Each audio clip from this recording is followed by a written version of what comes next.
Hi, I'm Rex from Singapore Motorcycle Trade Association. We're here today again to take a look at some video analysis of incidents that have been submitted to ROADS.SG. The idea here is we try to take a look at what potentially could have gone wrong, what are the tips that could be provided to help riders stay safe on the road and rubber side down. Today we have with us Melody. Hi, I'm Melody. I'm a content creator. I've been riding about 4 months. You all might have seen me on TikTok before where I share struggles of a new rider. So Rex, how long have you been riding? I've been riding for 17 years and then I started riding the track about 15 years ago. Yeah. That's more than half of my lifetime. Right, so let's take a look at what ROADS.SG has for us. What do we have? Okay, you see some bikes riding and they... Okay, he is okay, I think. I think he didn't get run over. Let's take a look again and see what actually happened over there. That was quite scary and the speeds were relatively high as well. Cam car's going at about 80 and he's passing the cam car. He's not wearing any gear. What do you see here, Melody? What could have caused this? It looks like a shadow. I'm thinking like it's a cardboard. I'm not sure. It's not a shadow. You can see that it doesn't change as the bikes move through. Yeah. And it looks like a repaired patch of road. Yeah, it looks like a bump. Right? You can see that the stripe is actually curved up a little bit. It actually looks like it was a repaired piece of road. Depression or a pothole has already developed over it because when the fresh piece of road has just been repaired, it tends to be soft. And then after that, unfortunately, the rider actually ran over. He was wobbling a lot though. Yeah, so you see, before that he was fine. And then when he hit, you can see the bike actually jerk. Yeah. Right? Literally have a jolt. And that's when he started to lose control. Because if you can see, the front wheel is actually tilted to the left. Yes. Yeah, so when he actually seems like he got a bit airborne. The front wheel, he had some steering input, bike lifted off, and then I think that's where it started him on that wobble. Yep, and he's going back and forth, you can see violently, and he gets thrown off. And I think he doesn't get run over, he's in race. He just scraped by. Ooh.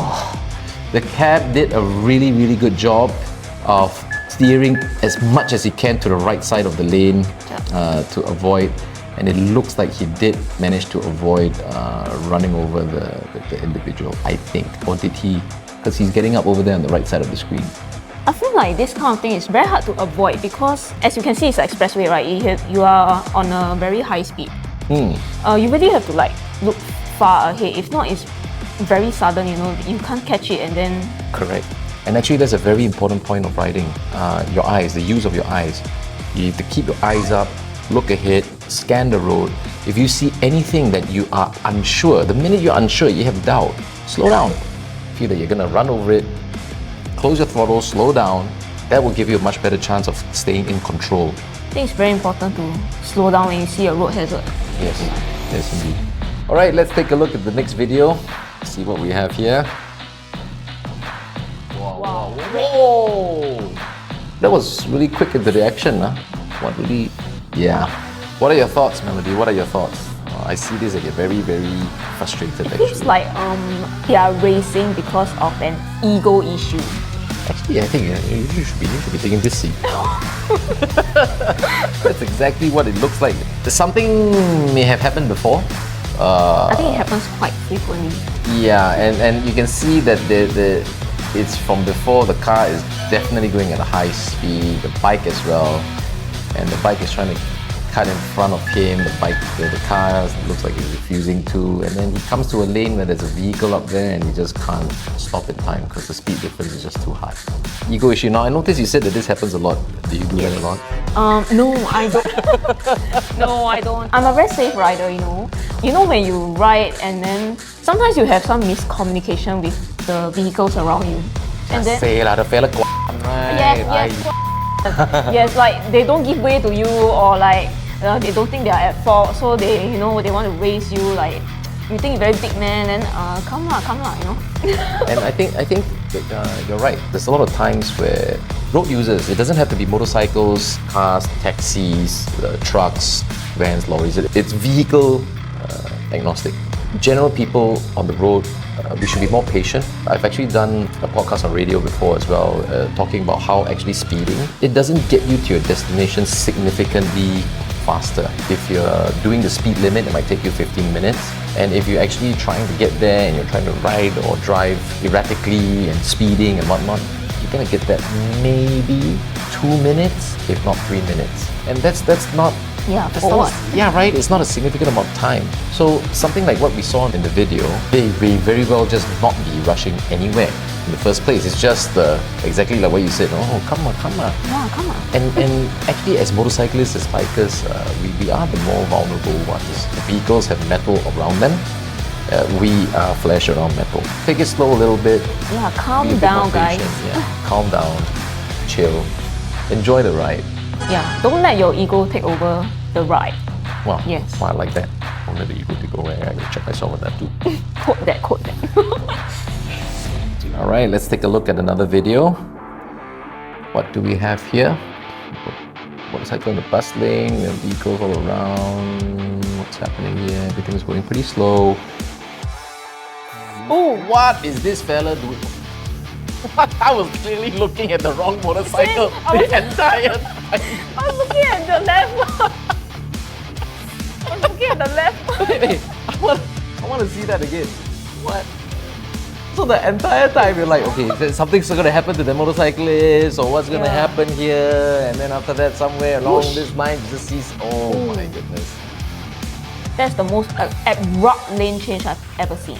I'm really very curious. Yeah, I'm maybe very his ways, the connection, like. Actually, if it was me, right? Okay, when I started riding, I always go on the wrong route because I don't really know how to gauge the distance yet. So if I go on the wrong route, I will just like, go straight lah. Then I will just take another route. Yeah, this is like too dangerous, man. I don't dare. Well, you know, this is a really, really good point. I think you might actually be right there. You know, traffic generally was slow, right? We all saw that traffic was slow, and that rider on the right wasn't going quick either. It didn't look like he was in a rush. I think you might be right that he may have missed his turn. Look, you have to check. If he has mirrors, you have to check before you make a lane change, and he's cutting across literally an entire other lane. And kudos to the cam car for being alert and then slowing down in time for the motorcycle to way past safely. You can see again he's not wearing any gear and he's riding like in this case like an idiot. Could it be that he checked his mirrors but he didn't check his blind spot because they are quite near, you know? It's a good point. He could have been, and I suppose that's again something that we do, right? You're supposed to check blind spot as well. Melody, I think you've made some really, really good observations here. And yeah, it looks like he did look at the mirrors. I don't know if he's looking at the mirrors or if he's looking at this exit. But his helmet did look to the left, just a little bit. And yeah, the vehicle may have just been in his blind spot as well.